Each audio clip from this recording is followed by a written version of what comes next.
આપણે જો આ બધાને અનુભવે છે કે તમે મુંબઈ જતા હો, સુરત ક્યાંક કામે જતા હો, તો આપણે તમારા બધા જેટલા મેં બિલ્ડરો, ઉદ્યોગપતિઓ, મોટા માણસો છે, એની બધાને મને એક વાતની ખબર છે કે એની પાસે એક ભલે એક એવો મિત્ર હોય કે રસ્તે આનંદ જ કરાવતો હોય, નકર હોય ખાલી હો. ફોન કરીને એમ કે તમે એને લઈ લો ને ભેગો, બસ મોજ હશે ને તો રોકાણ કોકનું લહેર મફતમાં મળે છે.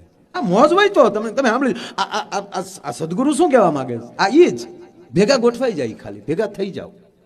હું દાખલા તરીકે રોડે ઊભો અને તમે તમારી મર્સિડીઝ ગાડી લઈને નીકળો અને મને જોઈ જાઓ, ઓળખતા હો, મને જોઈ જાઓ એટલે તમે એમ કહો કે લા તો માય ભાઈ ઉભા, તમે ગાડી ઊભી રાખી ગયો, કહો માય ભાઈ અમદાવાદ, હા આવું છે, ભાઈ આવું, અને આપણે બેસી જઈએ પાછલી સીટમાં. તો રોકાણ એનું, ડ્રાઈવર એનો, પેટ્રોલ એનું, આપણું કાંઈ નહીં. તો એને હું 140ની સ્પીડ મળે ને આપણે હું 70માં પીડ્યા દઈ, ભક ભક ભક ભક. 140ની સ્પીડ આપણને મળે. શું કામ? એની હારે ગોઠવાણા છે ત્યારે સાહેબ, એની ભેળા થઈ ત્યારે.